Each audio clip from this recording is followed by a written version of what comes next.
Halo semuanya, kami dari kelompok 8 ingin menyampaikan sebuah video edukasi tentang kurikulum dan pembelajaran. Video ini dibuat berdasarkan hasil dari sistematik literatur review yang kami lakukan untuk mengetahui apakah kurikulum Cambridge tepat diterapkan pada kultur pendidikan di Indonesia.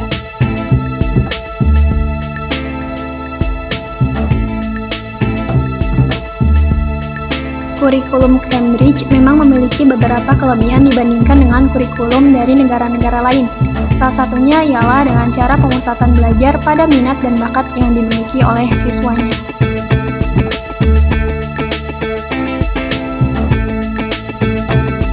Kurikulum ini sudah banyak diterapkan di 10.000 sekolah di 160 negara di dunia, termasuk Indonesia. Namun tetap saja ada sebuah tantangan dalam penerapan kurikulum Cambridge. Salah satunya adalah kultur pendidikan di Indonesia.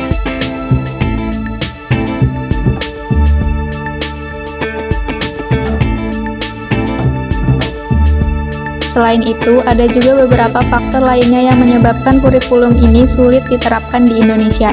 Yang pertama adalah standarisasi pendidikan. Berbeda dengan kurikulum Cambridge yang membebaskan para siswanya untuk memilih mana saja pelajaran yang ia sukai dan ia kuasai, pendidikan di Indonesia menekankan pada penguasaan seluruh mata pelajaran yang ada.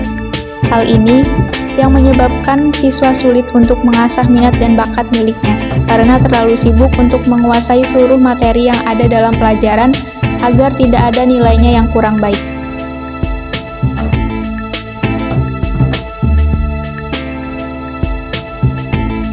Yang kedua adalah fasilitas. Salah satu permasalahan di dunia pendidikan Indonesia yang belum tuntas hingga saat ini ialah fasilitas pendidikan yang tidak merata. Hal ini juga yang menyebabkan akan sulitnya penerapan kurikulum berbasis minat dan bakat, karena jika sarana dan prasarana tidak mencukupi minat dan bakat para peserta didik, maka pembelajaran tidak dapat dilaksanakan. Contohnya seperti ada seorang murid memiliki bakat pada bidang musik, namun pihak sekolah tidak memiliki alat musik, maka siswa tidak dapat mengasah bakatnya tersebut.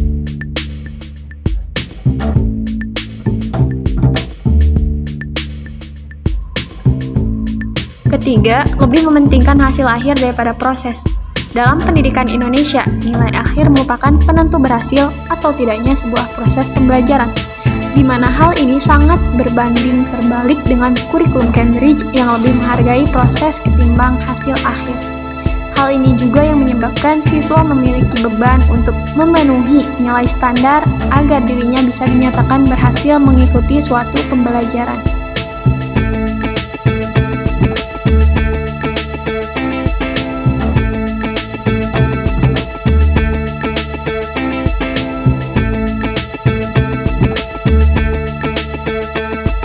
Keempat dan yang terakhir ialah kualitas tenaga pengajar. Perlu diakui, kualitas guru di Indonesia masih jauh dari kata mencukupi. Menurut data dari PISA atau Program for International Student Assessment pada tahun 2018, dari 1,6 juta guru yang mengikuti program uji kompetensi guru atau UKG, sebanyak 1,3 jutanya dinyatakan tidak lolos karena tidak memenuhi standar pencapaian nilai minimum. Hal ini tentu saja menjadi faktor paling krusial di mana guru yang seharusnya menjadi sosok panutan dan mendidik tidak memenuhi kualitas sebagai seorang pendidik.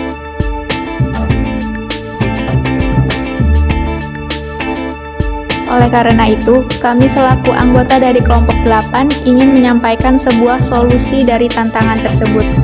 Di antaranya yang pertama ialah membuat sebuah sistem pendidikan yang lebih mencintai proses daripada hasil, sehingga siswa memiliki kebebasan psikologis untuk mengikuti proses pembelajaran tanpa memikirkan keberhasilan pencapaian nilai di semua subjek pelajaran.